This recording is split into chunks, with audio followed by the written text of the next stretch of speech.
Magandang umaga po sa inyong lahat. Tayo po ay magsisimula na sa ating banal na misa. Isama natin sa ating panalangin ang pasasalamat ni Raymond Kaskasan para sa kanyang kaarawan. Regacho family, Panlaki family, Belen Regacho, Dorado family, Wilma Domingo, Lydia Kaskasan and family, Jelet Yopangco, Cecil and J. Rigodon and family, Catherine Estrella and Angela Ricafrente. Natatanging kahilingan para sa agarang paggaling ni Emelita and Amelito Sibilla, Rodrigo Ramirez, Ronald Salamat, Meldred Recla, Jasmine Sibildia Lim, Maribeth Doroin, Catalina Alba, Mardi Agtarap, Raquel Inosanto, Leia Rose, Ley Eranesta, Eduardo Salido, Jana Altea Rosales, Ramon Anilis Lim, Phil Hall, Silvana Pearl, and Sabana Pearl Macaraig, at Dolores Paredes. Natatanging kahilingan nila Ronald Salamat, Jelet Yopangco, Banji Villanueva and family, Lolita Ranchero, Abigail Rosales, Normeta Luciano, Jenky Tumanda, at Lisa Lago. Panalangin para sa mga kaluluwa nila Rinaldo, Alicia, Conrada, Esmael, Rodolfo, Angelina Pineda, Jovencio Pineda, Martina Regalado, Dustin Court Marcos, Natividad Gonzales, Edelberto Gonzales, Monsenyor Norberto Habos, Monsenyor Pepe Ramirez, Father Angelino de Feo Jr., Father Odon de Castro, Father Eric Santos, Tony and Lorna Mercado, Rose Harder, Ronaldo Kawachi Sr., Consuelo and Teodoro Cordoba, Rosario Brown, Sinaida Arce, Apolinar Demetrio, Sergio Sr., Guadalupe, Ambrosio, Arito, Andres, Loestro Sr., Carmen Bocod, Mary Berchel Maghanoy, Felix, Rosalia, Lourdes, Ignacia, Victorio, Marvin Clark, Teresita, Romeo, Irene, Ezekiel Sr., Noel, Ricardo, Pedro Morelio, Noli, Rodelio, Geraldine Batalla, Edmondo, Ricardo, Norma, Remedios, Joey, Pablito, Erlinda, William, Lope, Efren, Ramon, Bishop Nerio Odchimar, Anastasio, at Elenita. At ang mga kaluluwa na dating naglilingkod sa ating simbahan. At para sa lahat ng mga kaluluwa, alay ni Dalisay family. Tumayo po ang lahat para sa orasyon.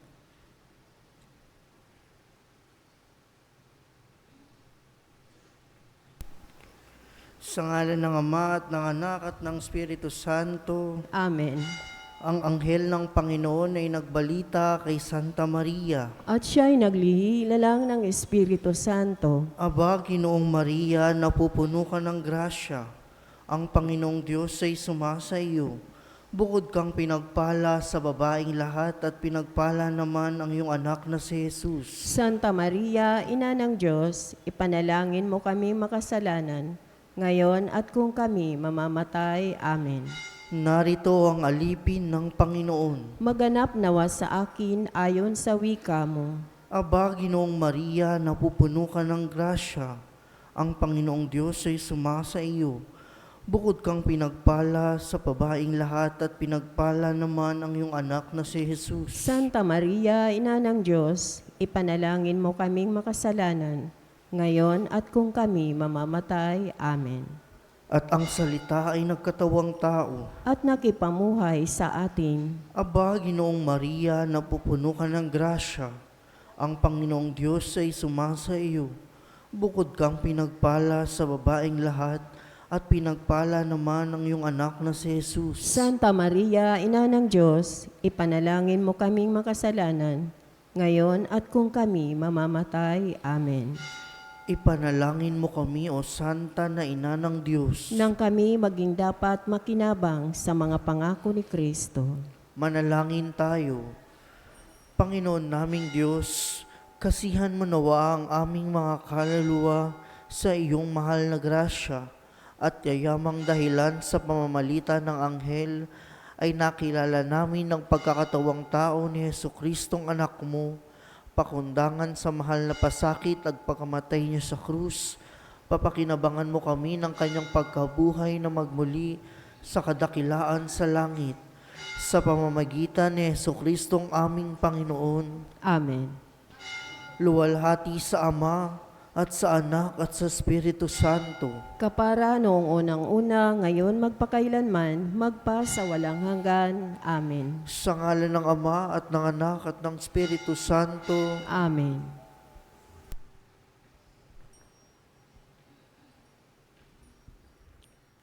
At ang mamumuno po sa ating banal na pagdiriwang ngayon ay ang ating pong Kora Paroko, Reverend Father Douglas D. Badong.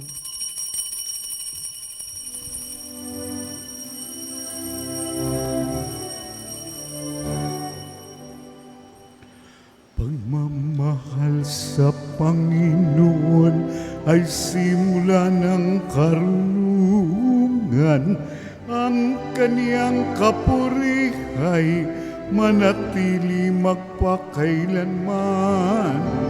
Puri ng Panginoon, siya'y ating pasalamatan sa pagsasama at pagtitipon ng kaniyang mga anak. Pagmamahal sa Panginoon ay simula ng karunungan. Ang kaniyang kapurihay manatili magpakailanman. Sa ngalan ng Ama at ng Anak at ng Espiritu Santo, Amen. ang pagpapala na ating Panginoong Hesu Kristo, ang pag-ibig ng Diyos Ama, at ang pakikipagkaisa ng Espiritu Santo naway sumainyong lahat. At sumairin. Mga kapatid, tinipon tayo bilang mga kaanib na angkan ng Diyos, kaya dumulog tayo sa maawaing Panginoong nagpapatawad ng lubos.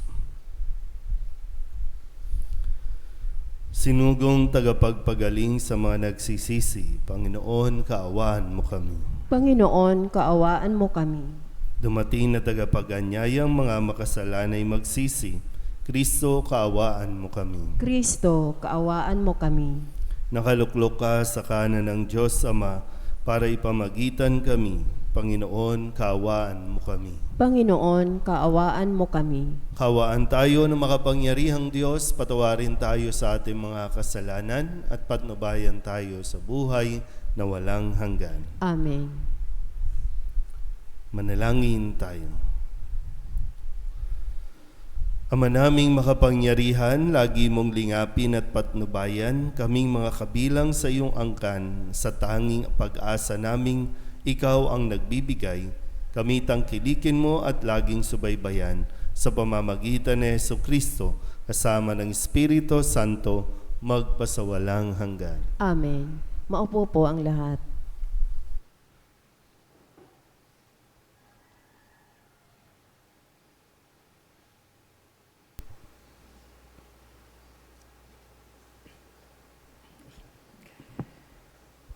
Pagbasa mula sa unang aklat ng mga hari.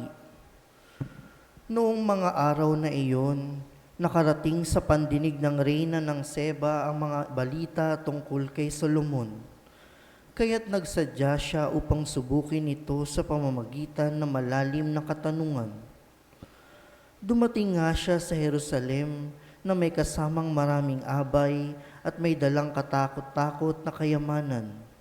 Mga kamelyo na may kargang iba't ibang uri ng pabango, napakaraming ginto at batong hiyas. At nang makaharap na niya si Solomon, sinabi niya ang kanyang pakay. Sinagot naman ni Solomon ang lahat niyang tanong, at wala isa mang hindi ito na ipaliwanag. Humanga ang reyna sa karunungan ni Solomon at sa palasyong ipinagawa nito. Napansin niya ang pagkain sa hapag ng hari, ang mga tirahan ng kanyang pinuno at ang kaayusan ng kanyang mga tauhan. Napansin din niya ang kanyang kasuotan, ang mga tagadulot niya ng inumin, ang handog na iniaalay niya sa templo. Hangang-hanga ang reyna sa kanyang nakita. Kaya't sinabi niya sa hari, "Totoo nga pala ang lahat ng narinig ko tungkol sa inyo. Hindi ko mapaniwalaan ang mga sinasabi nila sa akin tungkol sa inyo. Ngunit ngayong makita ko ang lahat, ay napatunayan kong wala pa pala sa kalahati ang ibinalita nila sa akin.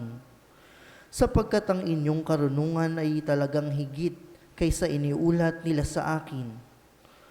Mapalad ang iyong mga asawa, mapalad ang inyong mga tauhan, sapagkat lagi nilang naririnig ang inyong karunungan. Purihin ang Panginoon, ang inyong Diyos na nagpala sa inyo at nagpaluklok sa trono ng Israel. Dahil sa walang katapusang pag-ibig ng Panginoon sa Israel, ginawa kayong hari upang mamahala dito at magpairal ng katarungan. At ang hari binigyan niya ng halos 5 toneladang ginto at napakaraming pabango at batong hiyas. Kailan may hindi natumbasan sa dami ang pabangong iyon na bigay ng reyna ng Seba kay Haring Solomon." Ang salita ng Diyos. Salamat sa Diyos. Salmong tugunan ang ating pong itutugon. Madiwa kapag nangusap ang mga matuwid at ganap. Tayo pong lahat. Madiwa kapag nangusap ang mga matuwid at ganap. Ang inyong sarili sa Diyos mo ilagak. Pag nagtiwala kay, tutulungan kang ganap. Ang kabutihan mo ay magliliwanag, katulad ng araw kung tanghaling tapat. Tugon. Madiwa kapag nangusap ang mga matuwid at ganap. Ang mga matuwid, madiwang mangusap, at ang sinasabi nila'y pawang tumpak. Ang utos ng Diyos ang nasa puso. Sa utos na ito'y hindi lumalayo. Tugon. Madiwa kapag nangusap ang mga matuwid at ganap. Ililigtas ng Diyos ang mga matuwid. Iingatan sila pag naliligalig. Ililigtas sila at kanyang tutulungan. Laban sa masama, ipagsasanggalang. Sapagkat sa puon, nangungubling tunay. Tugon. Madiwa kapag nangusap ang mga matuwid at ganap. Tumayo po ang lahat. Hallelujah, hallelujah. Kami ay gawin mong daan ng iyong pag-ibig, kapayapaan at katarungan. Hallelujah.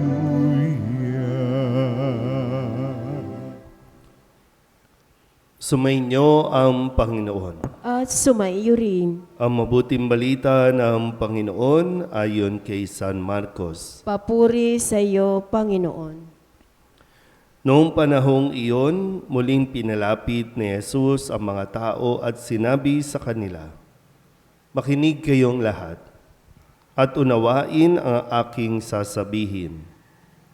Hindi ang pumapasok sa bibig ng tao ang nakapagpaparumi sa kanya sa mata ng Diyos, kundi ang mga nagmumula sa kanya. Ang may pandinig ay makinig." Iniwan ni Jesus ang mga tao at nang makapasok na sa bahay, siya'y tinanong ng kanyang mga alagad tungkol sa talinghaga.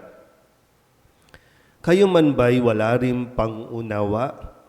Tugon ni Jesus.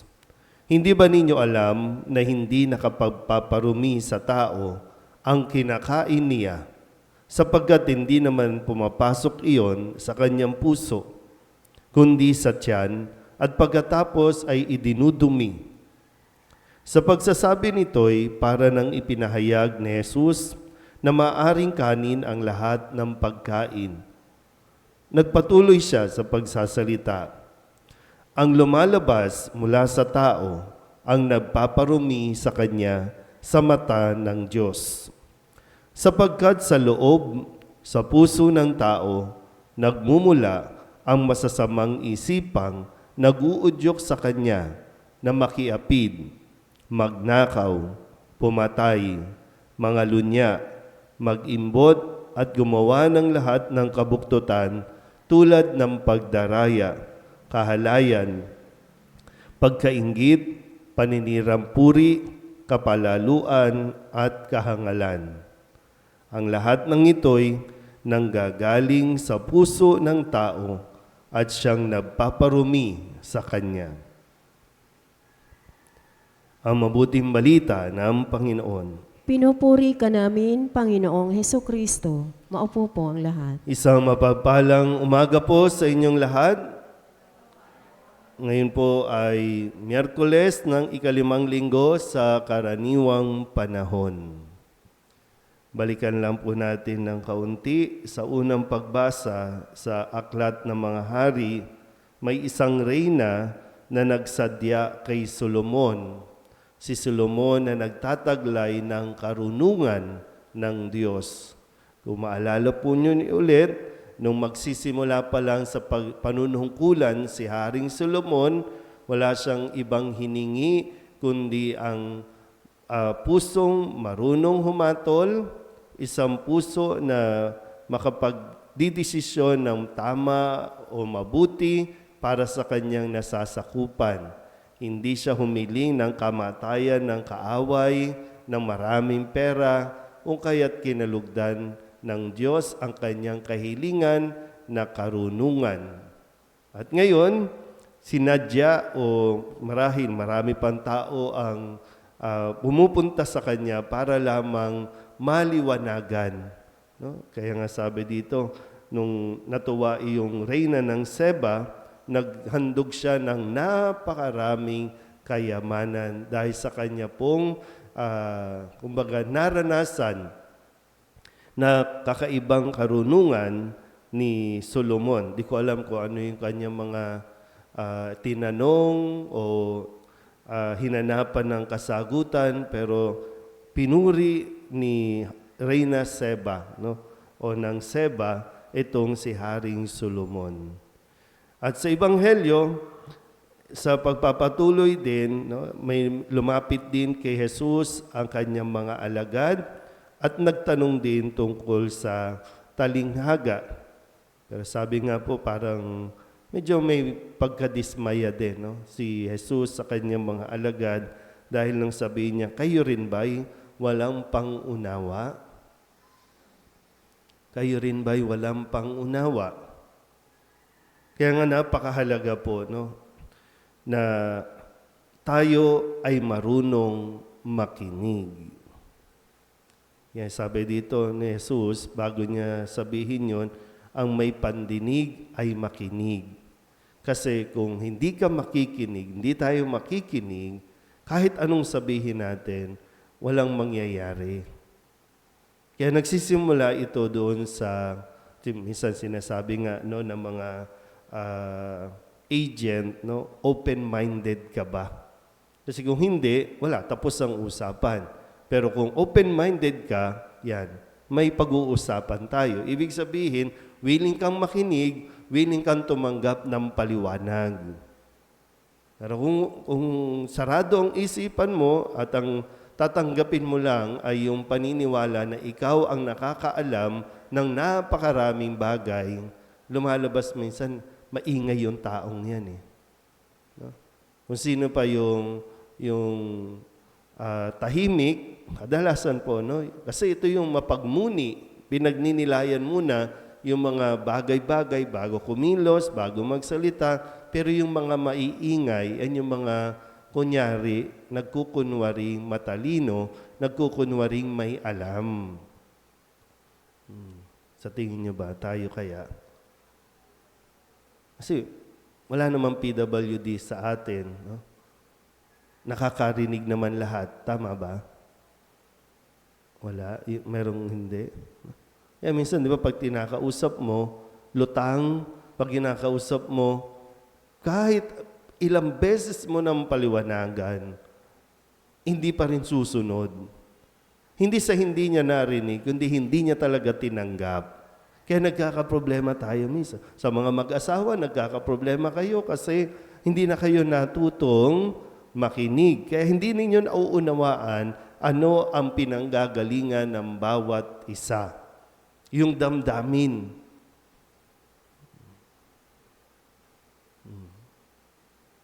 Marami nagtutungo, no? Sa unang pagbasa, nagtungo kay Solomon. Sa Ebanghelyo, mismong ang karunungan na ang nagsasalita. Tingnan niyo po ito, no? Ang may pandinig, makinig. Ang sabi ni Jesus, sa puso nagnagaling ang pangangalunya, pag-iimbot, o inggit, kahalayan. Ano ngayon na nangyari? Wala pa rin. Bahala ka dyan, Lord. Di pa rin kami magpapakasal, Lord. Hindi ko pa rin aalisin yung selos, yung inggit. Pero maraming tao ang gumagastos pa, no? Para lamang makapunta sa ibang lugar kasi nagsasaliksik ng kasagutan sa kanilang mga tanong sa buhay. Kaya mahalaga po, no? Ma-develop natin ang pakikinig. Kaya nga, dati po, no, pag nag-a-apply ako ng trabaho, pag may mga pinifill upan, nilalagay natin dyan, isa sa mga strength natin ay yung listening skills. Skills din eh. Kaya dinidevelop. Hindi lang basta nakakarinig ka, kundi talent din eh. Kaya, alis sa ibang bansa, malaki ang kita ng mga therapists, psychologists. Ano bang ginagawa nila? Nakikinig lang muna. Sige, magsalita ka, makikinig lang. Pero per ora ang bayad. Sa ating nasa misa tayo, wala namang bayad dito. Pero hindi ko alam kung saan ba may problema. Minsan nga, iniisip ko, no, kailangan number 1 priority, maganda yung audio para mapakinggan ng mabuti. Pero maayos naman ang audio. Pero bakit hindi nakikinig ang maraming Katoliko, ang maraming tao sa salita ng Diyos, si Kristo na nagsasalita sa Eucharistia? Yan. Kaya isang grasya din po, no, na sana hilingin natin sa Diyos na magkaroon talaga tayo ng mabuti, magandang pandinig para maunawaan at magkaroon tayo ng pangunawa. Narinig na natin to, no? Sa puso nanggagaling ang lahat ng nagpaparumi sa tao sa mata ng Diyos. Alam mo na ito. Narinig mo ito ngayon. Alam natin, sa bawat isa sa atin, mayroong bagay na nagpaparumi sa atin. Ang tanong lang, pakikinggan mo ba? Pag pinakinggan mo, ibig sabihin, lilinisin mo ito. Aalisin mo ito sa ating mga puso o sa ating pagkatao. Ang may pandinig ay ano? Ulit. Ang may pandinig ay Amen. Magsitayo ang lahat. Para sa mga Kristiyano, wala nang iba pang batas maliban sa batas ng pag-ibig.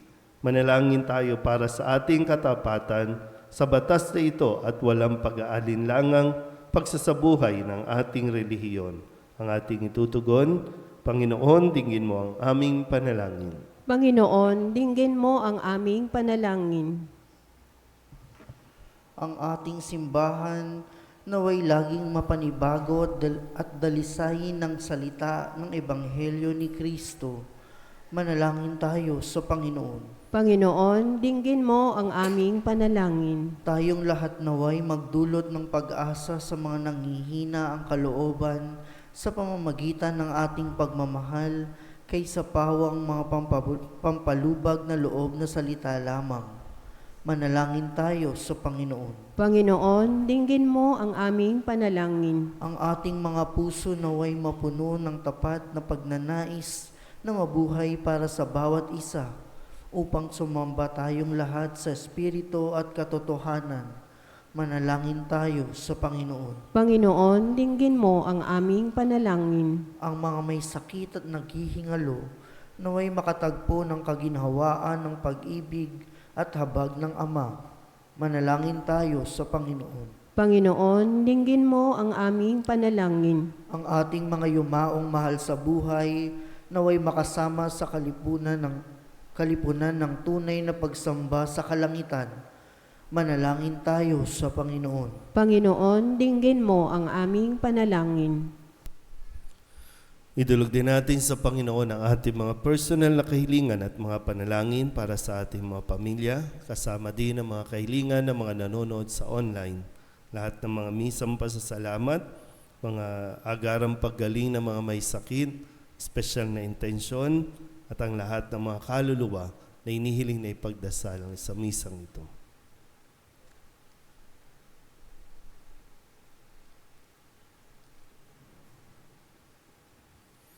Ang lahat ng ito inihiling namin sa ngalan ni Kristong aming Panginoon. Amen.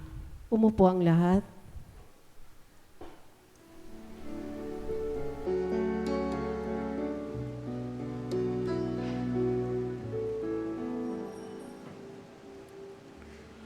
Panginoon, aming alay, itong ngalan at tinapay sa altar mo ilalagay,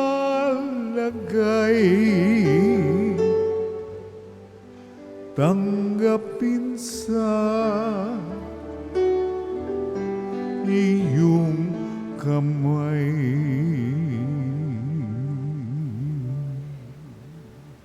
Tumayo po ang lahat. Manalangin kayo mga kapatid upang paghahain natin ang kalugdahan ng Diyos Amang makapangyarihan. Tanggapin nawa ng Panginoon itong paghahain sa iyong mga kamay, sa kapurihan niya at karangalan, sa ating kapakinabangan at sa buong sambayanan niyang banal. Ama naming lumikha, ang pagkaitinuming narito ay iyong ginawa upang mapalakas kaming mga mahihina.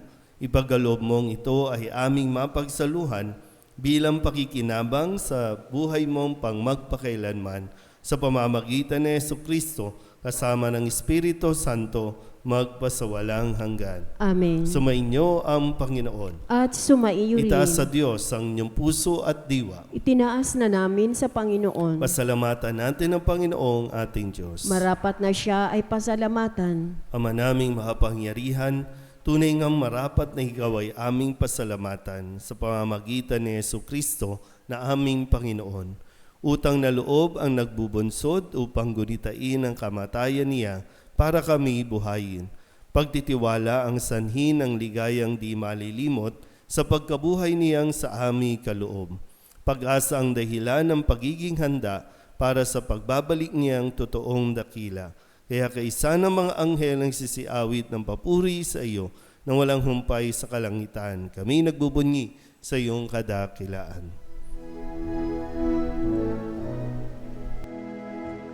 Santo, Santo, Santo, Panginoong Diyos na makapangyarihan, napupuno ang langit at lupa ng kaluwalhatian mo.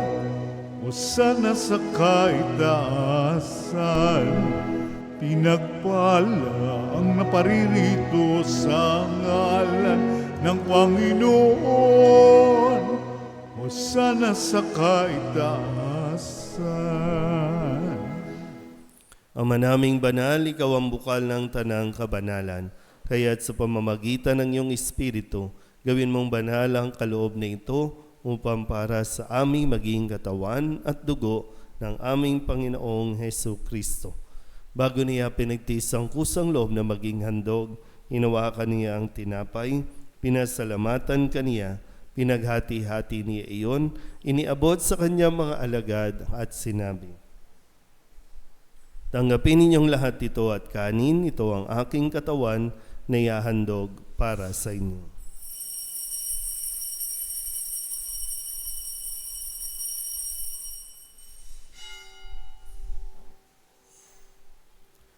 Ngayon din naman nang matapos ang hapunan, hinawakan niya ang kalis, muli kaniyang pinasalamatan. Iniabot niya ang kalis sa kanyang mga alagad at sinabi, "Tanggapin ninyong lahat ito at inumin. Ito ang kalis ng aking dugo, ng bago at walang hanggang tipan. Ang aking dugo na ibubuhos para sa inyo at para sa lahat sa pagpapatawad ng mga kasalanan. Gawin ninyo ito sa pag-alaala sa akin."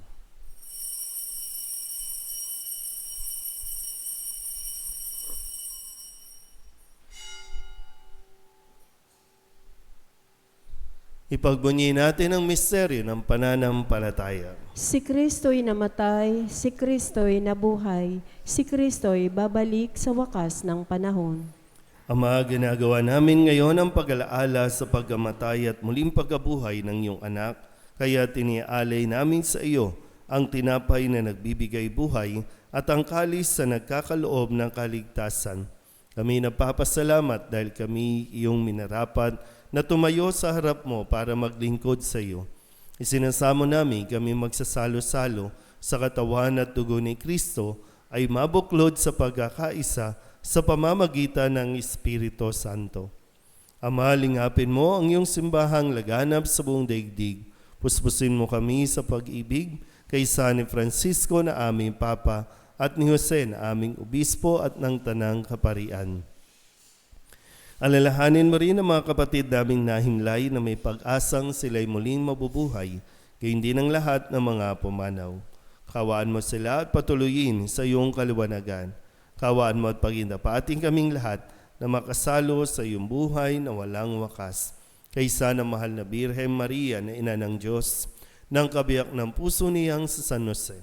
Kaysa ng mga apostol at ng lahat ng mga banal na namuhay dito sa daigdig ng kalugod-lugod sa iyo, may pagdiwang nawa namin ang papupuri sa kararangal mo sa pamamagitan ng iyong anak na aming Panginoong Hesus. Sa pamamagitan ni Kristo, kasama niya at sa Kanya, ang lahat ng parangal at papuri ay sa iyo, Diyos Amang makapangyarihan, kasama ng Espiritu Santo, magpasawalang hanggan. Amen.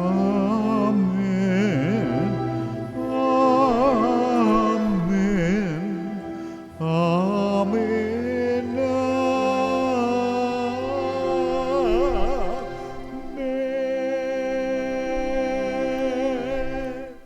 Sa tagupili ng mga nakagagaling na utos at turo ni Jesus sa Panginoon natin at Diyos, ipahayag natin ang lakas loob.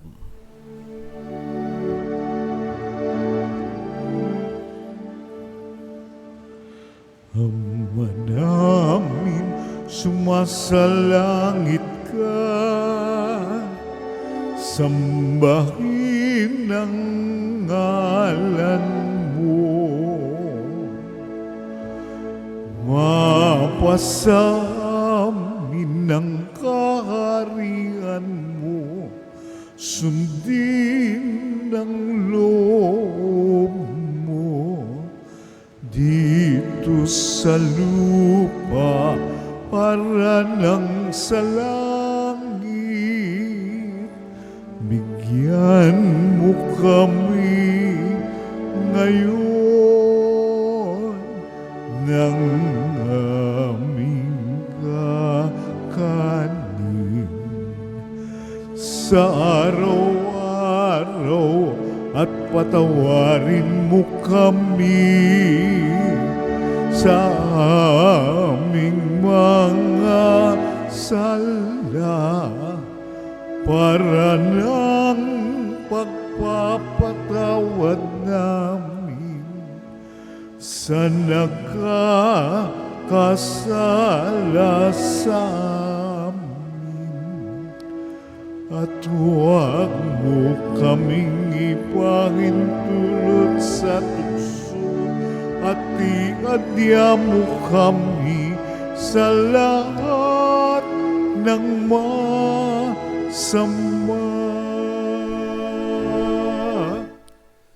Hinihiling namin kami iadya sa lahat ng masama, pagkalooban ng kapayapaan araw-araw, iligtas sa kasalanan at ilayo sa lahat ng kapahamakan. Samantalang aming pinananabikan ang dakilang araw ng pagpapahayag ng tagapagligtas naming sa Jesucristo. Sapagkat iyo ang kaharian at ang kapangyarihan at ang kapurihan magpakailanman. Amen. Panginoong Jesucristo, sinabi mo sa iyong mga apostol, kapayapaan ang iniiwan ko sa inyo, ang aking kapayapaan ang binibigay ko sa inyo. Tunghayan mo ang aming pananampalataya at huwag ang aming mga pagkakasala.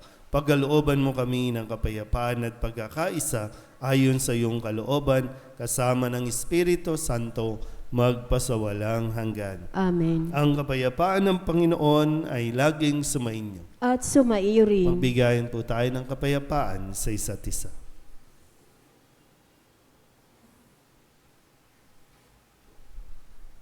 Kordero ng Diyos na nag-aalis ng mga kasalanan ng sanlibutan, maawa ka sa amin. Kordero ng Diyos na nag-aalis ng mga kasalanan ng sanlibutan, maawa ka sa amin. Kordero ng Diyos na nag-aalis ng mga kasalanan ng sanlibutan, ipagkaloob mo sa amin ang kapayapaan. Lumuhod po ang lahat.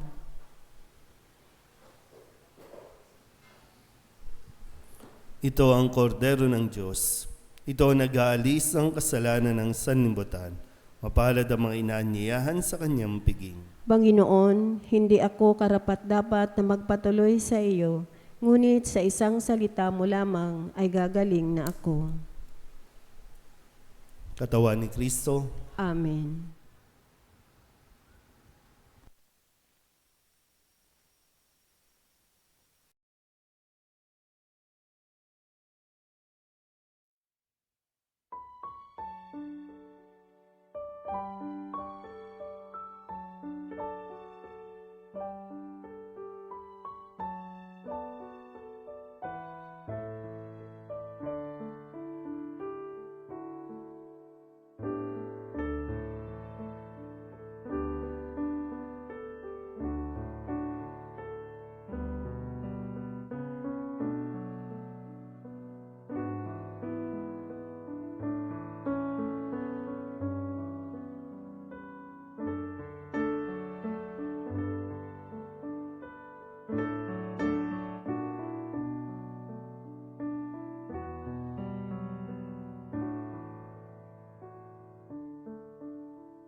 Manalangin tayo.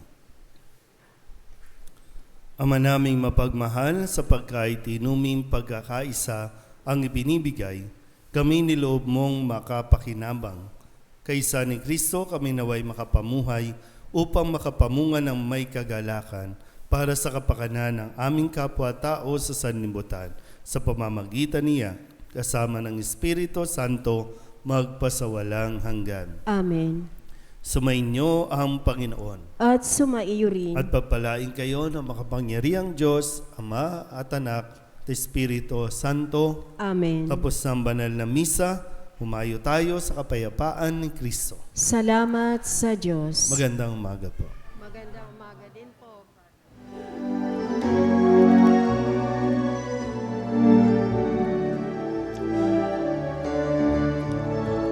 Umayon at ipahayan, kanyang pagkaling at habag. Sa buhay, pag-ibig at katarungan, tanda ng kanyang kaharian. Sa panahong tigang ang lupa, sa panahong ang ani sagana, sa panahon ng digmaan at kaguluhan, sa panahon ng kapayapaan, umayon at ipahayag kanyang paggaling at habag. Sa buhay, pag-ibig at katarungan, tanda ng kanyang kaharian.